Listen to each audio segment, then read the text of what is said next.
Oi, gente, espero que todo mundo esteja bem. Meu nome é Isabela Marzola, eu sou jornalista e trabalho na comunicação do Instituto Brasil Israel.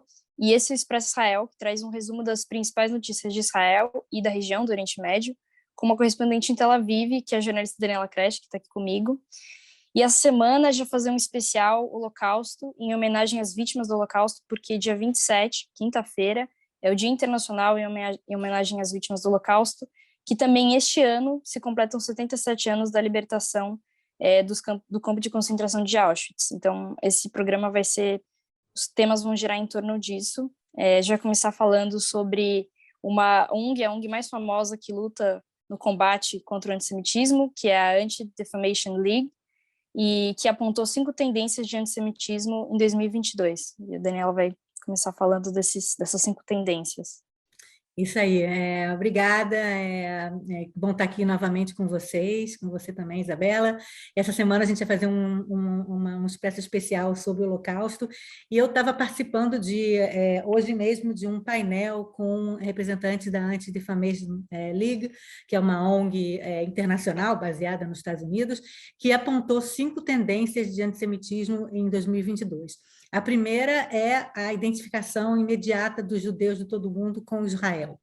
Então, 40% dos judeus estão mais preocupados com essa segurança no mundo todo e ficaram mais preocupados depois da guerra que teve entre Israel e Gaza em maio de 2021, a Operação Guardião das Muralhas, esses 40% disseram que tiveram que se assegurar mais de sua própria segurança depois disso, porque existe uma identificação imediata entre o que Israel faz e as consequências com judeus no mundo todo que não são israelenses, que não estão em Israel nem nada disso. Eles são identificados imediatamente com Israel e são alvos de ataques, né?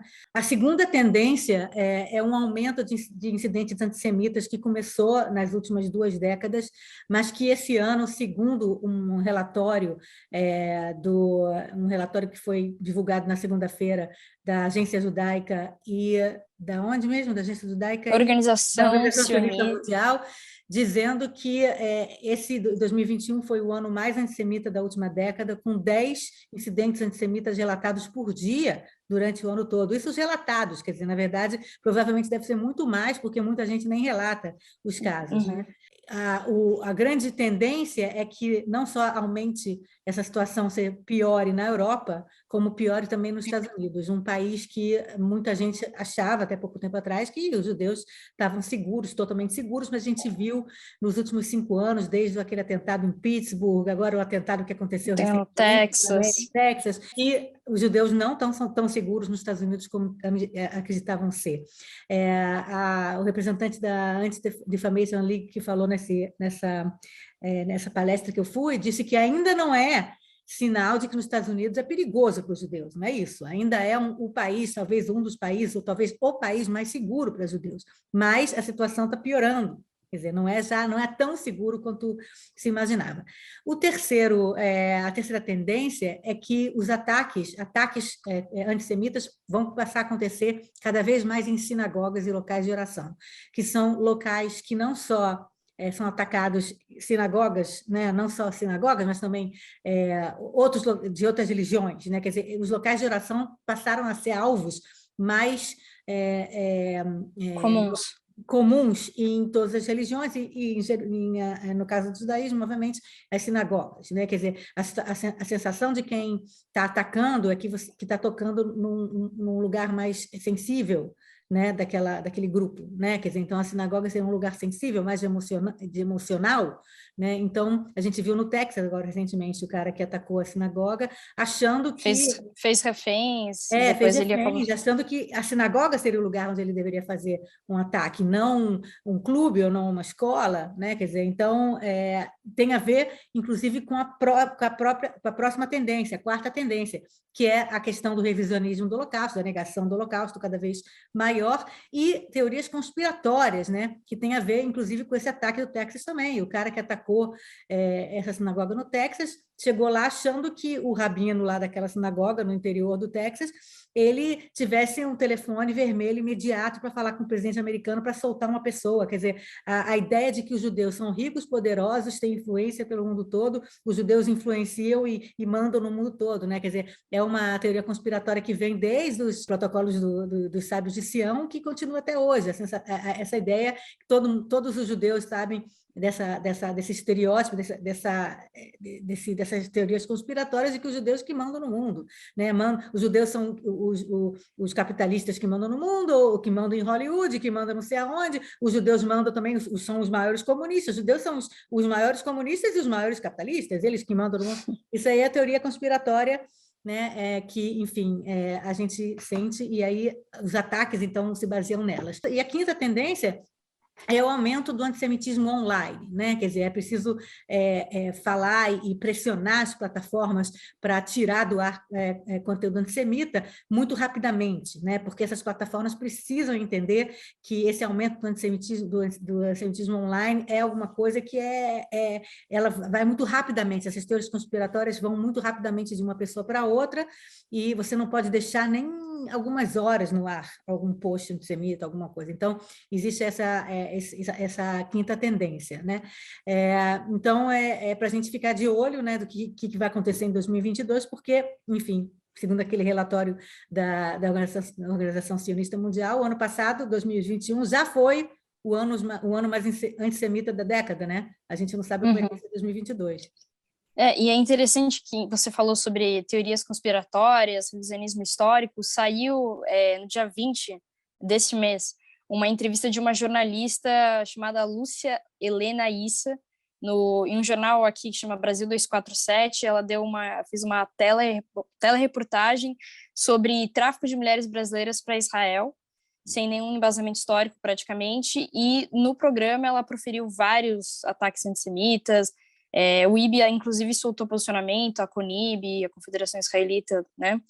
E eles tiraram do ar, mas isso também diz respeito à última tendência que você falou sobre essa disseminação da internet, né? No próprio relatório, eles falaram que com a pandemia do coronavírus, a quarentena, as pessoas começaram a usar ainda mais, né? O tráfego da internet ficou ainda mais intenso, e aí teve essa proliferação maior, tinha também aquelas estrelinhas de pessoas contra a quarentena, pessoas que faziam comparações da quarentena com campos de concentração, esse tipo de...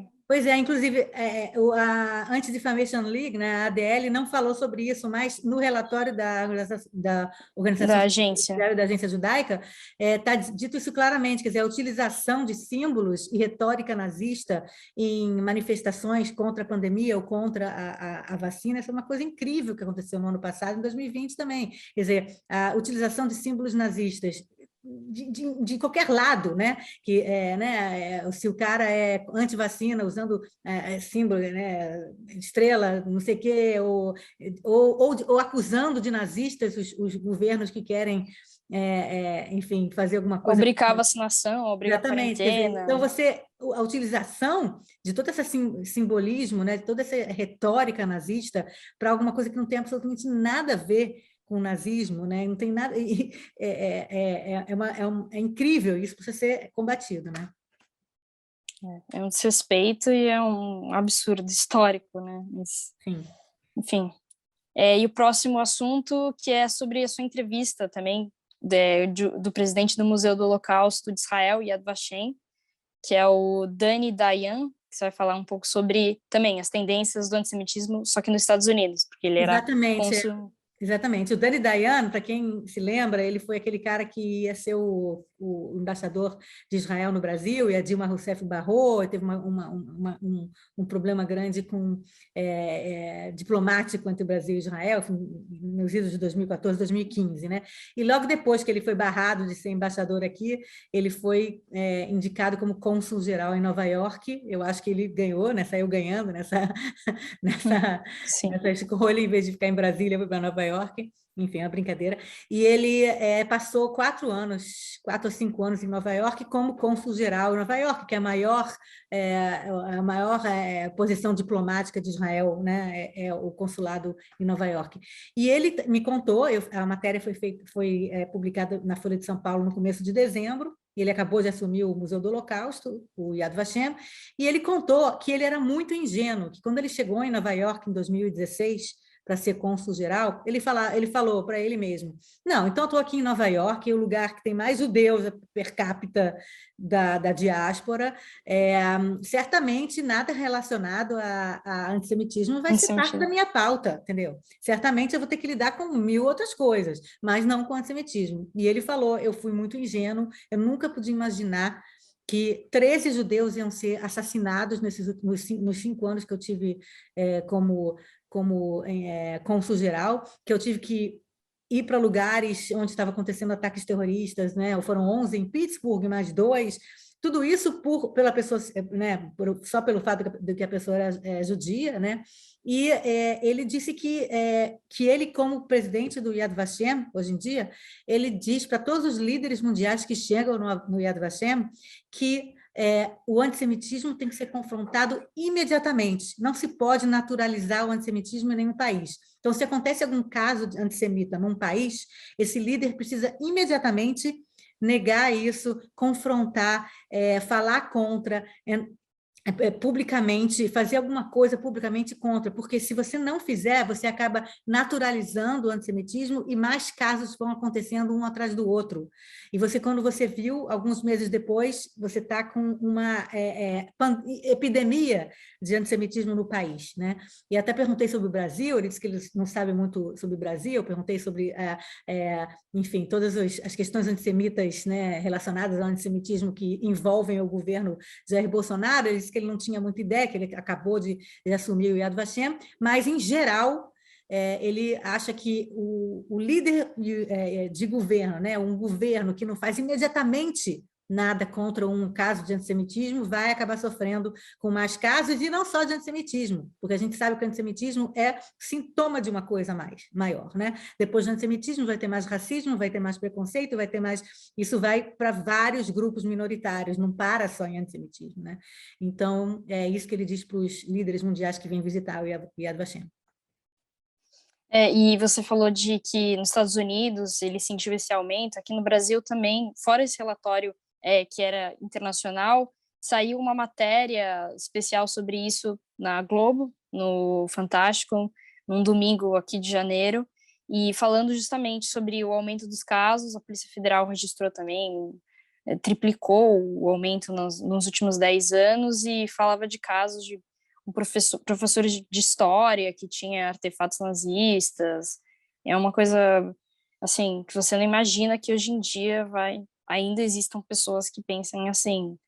E também tem a ver justamente com essa abertura da extrema-direita, que traz umas narrativas, assim, conspiratórias, que tem a ver com esses grupos de Telegram, que tem a ver com esses grupos do Facebook que, enfim, proliferam essas teorias. Existem estudos que dizem que teorias conspiratórias, não só a primeira e grande teoria conspiratória é o protocolo de Sábio de Sião, de que os judeus, né, comandam o mundo, como todas as pessoas que são, enfim, são levadas, né, são fãs ou acreditam em teorias conspiratórias, elas acabam indo para acreditando nessa teoria conspiratória judaica. Né? Quer dizer, que é a base, essa teoria conspiratória de judeus que mandam no mundo, é a base das teorias conspiratórias, é a mãe das teorias conspiratórias. Então, quando você vê um lugar que tem muitas teorias conspiratórias, certamente tem antissemitismo lá, tem antissemitismo, porque não é possível você acreditar em teorias conspiratórias sem você desbandar para essa teoria mãe, que é de que existe uma elite, uma cabal no mundo que está tentando, né? Até hoje a gente vê, né, no QAnon e outras teorias conspiratórias que chegaram no Brasil. Uma coisa meio maçônica, eles acreditam. Exatamente, de que existe uma elite, na verdade, nós somos marionetes de uma elite, não sei o quê. E certamente essa elite é formada por judeus. Pode ser judeus e outras elites, mas certamente os judeus são a elite maior.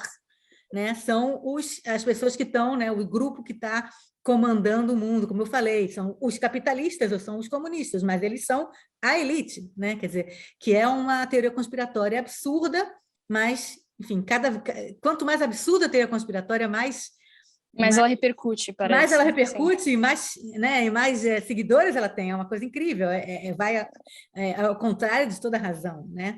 Então, isso é bastante importante. E, por último, eu já falar justamente sobre um revisionismo histórico que tem a ver com Anne Frank, que é foi uma protagonista muito importante na história judaica, e está acontecendo uma investigação histórica por alguns pesquisadores de que, na verdade, ela foi denunciada, ela e a sua família, por um judeu. Né? Exatamente, quer dizer, a gente está falando de Holocausto, né? Obviamente, a maior representante, né, enfim, do que sentiam os judeus, né, durante o Holocausto, é a Anne Frank, uma menina que tinha 13, 14 anos, que escreveu um diário emocionante que pessoas no mundo todo leem, é um dos livros mais lidos e vendidos até hoje. Ela é realmente uma das maiores representantes, principalmente para jovens, né, que leem, né, adolescentes que leem esse livro no mundo todo, né? E há muitos anos existe esse ponto de interrogação: quem que entregou a família Frank para os nazistas, né? Porque a SS chegou na casa da Anne Frank lá em Amsterdã, entrou e mais ou menos já sabia que a família Frank estava escondida lá. O que aconteceu? Quem foi que denunciou? Quem delatou?